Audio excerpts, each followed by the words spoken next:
Hey everyone, welcome back to FPL Fran. Today's video is going to be my Game Week 17 draft wildcard selection. And the whole idea obviously is looking at Game Week 17 now as an immediate time to wildcard, particularly if you are, for example, on a Haaland line and you've got Haaland in your team.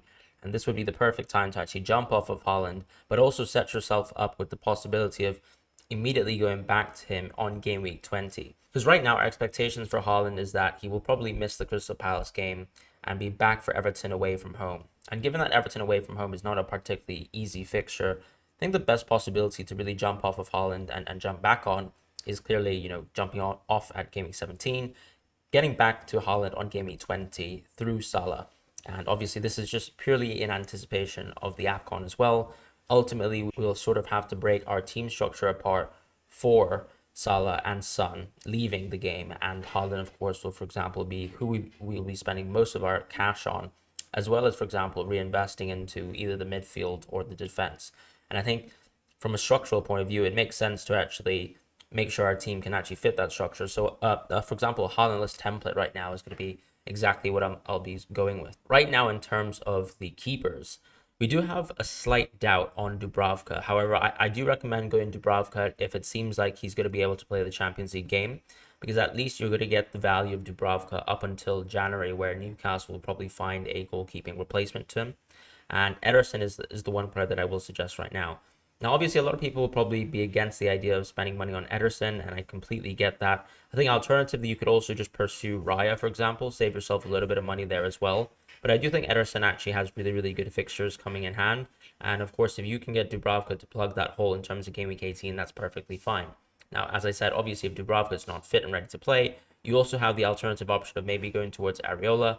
He should be back for Game Week 18, and I don't think he's lost his starting spot as the goalkeeper for West Ham. So he also, for example, would fit in very well if you, for example, choose to go with, let's say, Raya plus Areola and need a keeper for Game Week 18 in that instance, where, of course, West Ham have a better fixture than Arsenal. As far as the actual defense, though, I think this is actually a pretty template structure.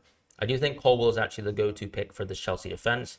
The main reason for Colwill being a pick is simply because of the Reece James injury. I think, as I've mentioned, from a sort of fullback point of view, it's very hard to see Cucurella and Gusto being the sort of go-to default starting fullbacks for this Chelsea team, because I do think that's very, very weak. And I still think that Poch will probably rate the defensive solidity that is, for example, a little bit of balance between, let's say, a pair of Colwill plus Gusto. And maybe if Cucurella is going to take minutes, I'd like to think he's probably going to take more minutes away from Gusto in this situation. And of course, we've seen, of course, anytime Reece James gets subbed off, Colwill is the player who actually comes into the field. So that is a little bit of a positive sign so far, although I recognize, of course, Gusto has been out for a while. However, I still think it's not worth to, for example, double up on Chelsea's defense. My issue really is it really worth it, for example, 5.0 on a Thiago Silva? I'm not quite sure, particularly given the fact that we've already seen him actually get benched for one of these games, which is something that we weren't necessarily expecting, because we thought of all the Chelsea defenders who are absolutely nailed, it would be Thiago Silva. So him actually getting rested for the previous game actually suggests that there is no true nailed Chelsea defender, which is totally fine. It just means that we should probably just save our budget and actually go with Colwill. As far as the attacking fullback for the Spurs team, I would still go with Pedro Porro, and I do think he's worth the funds. Right now, he's on set pieces. He's also fantastic in open play. I recognize, of course, Udogie scored a goal, basically a tap-in that Son created after absolutely demolishing Trippier. But the reality is, if you've been watching any Spurs games as of late, Pedro Porro is the one who actually consistently builds chances in open play, whether he's deep, whether he's just making chances from set pieces, or so on and so forth. So I think Pedro Porro is a step above Udogie, and I'm not surprised, or I wouldn't be surprised rather, if Pedro Porro would find his way towards getting a goal in open play himself, or for example, getting a super haul that doesn't get wiped away from a clean sheet in 90 plus minutes. Although I recognize once again that also Spurs defense is pretty poor. However, I still like Pedro Porro simply because you're looking at a pick here who actually is very, very good value and probably will continue to be a fantastic pick even up until the time that Maddison comes back into the team. As far as Gabriel, he's an option that I think is fantastic to actually keep in your team. As I've been saying in my recent videos, I do think it makes sense to actually own more than 3 defenders. The reality as well is when AFCON or Asian Cup rolls around, we will have the flexibility to use our budget. So why not use our budget now? Make sure that our team is set in place. Make sure the structure that we have is actually able to rotate. And as you can see recently, of course, with our defenders, and particularly a week like this is a very good example. A lot of people have suspended defenders, right? Players like Trippier, players like Taylor, At the same time, you also have some players with pretty bad fixtures. And I think rotating defenders is still the way to go here. We have the budget to do so, particularly with Haaland out of the game. So I would go with Gabriel here to sort of cover your Arsenal player here. He might not be useful, for example, in Game Week 17 and 18, but in general, of course, I still personally highly rate the Arsenal defense. The underlying stats are still good. Yes, of course, we've seen mistakes from Raya as of late, and of course, we've seen, for example, them sink in a lot of goals, but I still think when we think about, let's say, strong defensive teams, I would still back Arsenal over this time, and I'd still happily own an Arsenal defensive asset.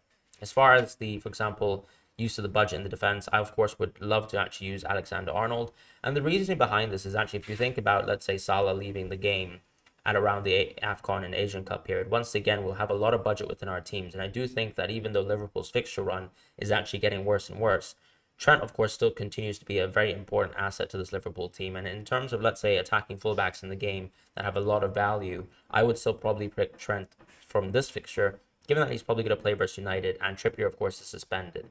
What you can do, of course, is think about getting Trippier back into your team a little bit later, let's say maybe game week 23 and beyond, just because Newcastle actually have a pretty poor run of games, game week 20 plus. The issue, in my opinion, with picking a Newcastle defender now is with the news that Burn is coming back, that actually worsens Livramento's minutes, it worsens Lewis Hall's minutes, and it also potentially even worsens Trippier's minutes, because who knows? There might be a point in the season where, because Livramento's been playing so well, he might actually be able to be played ahead of Trippier in some games where maybe Trippier deserves a rest.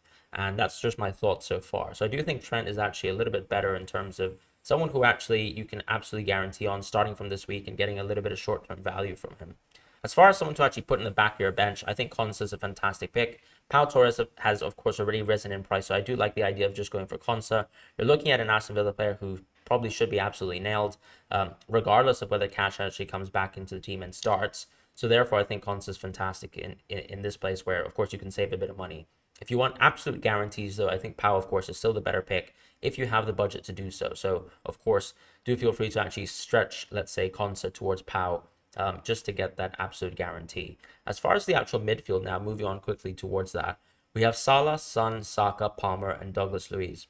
Now, a lot of people will be asking, why invest into the AFCON Asian Cup players? In my opinion, it's just because they're just that good, and Haaland is out of the game. This is the best way to spend our budget.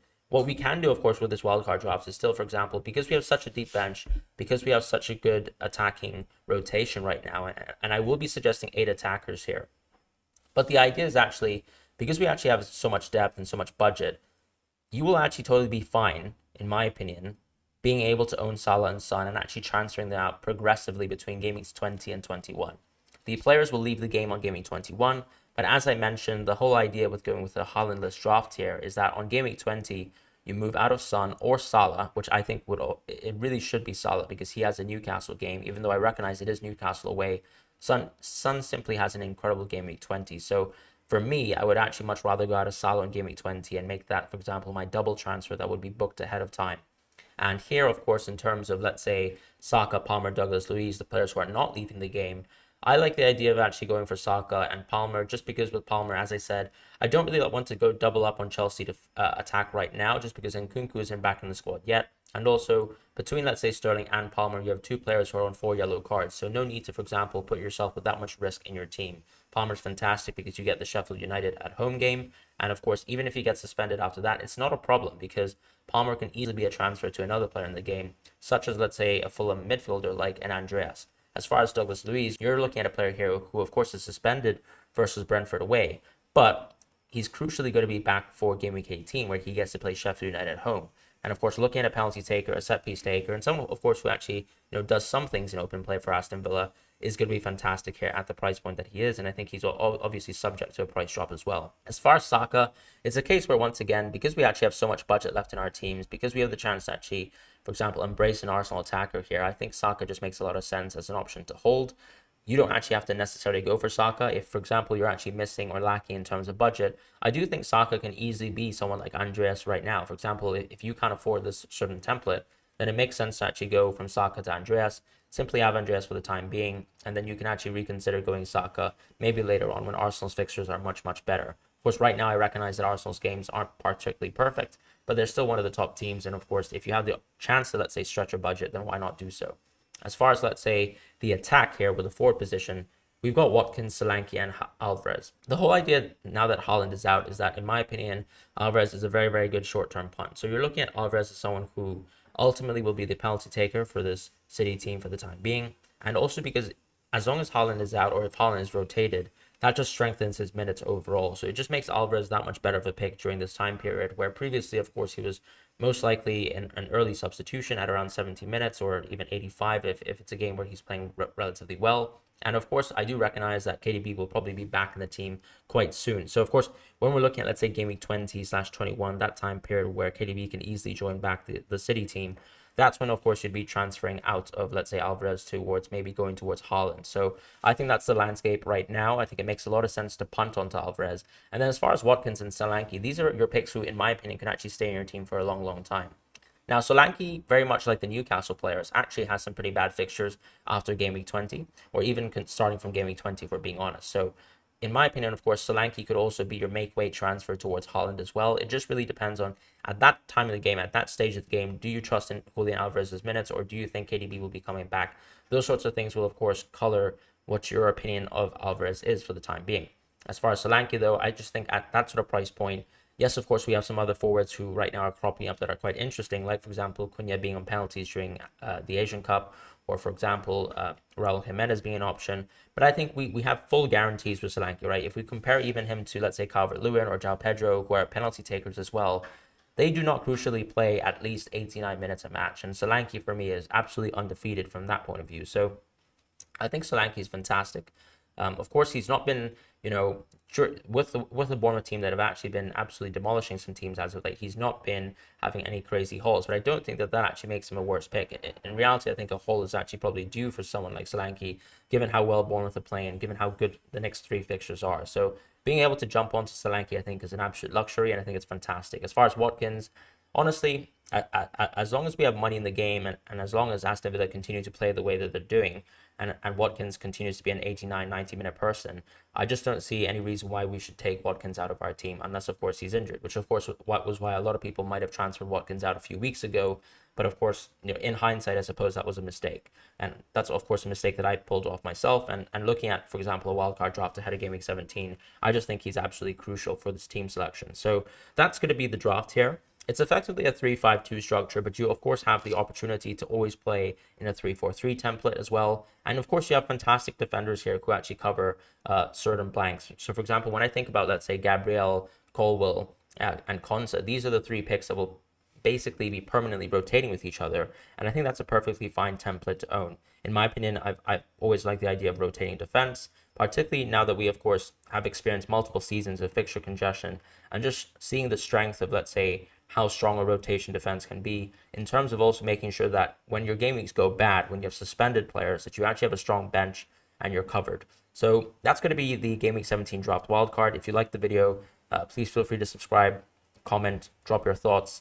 I just think this is such a great opportunity for people who've actually been holding their wildcards to just punch on the, for example, Haalandless draft and actually have an easy way back onto Haaland in Game Week 20. So thank you guys so much for watching, and I'll see you guys in the next video.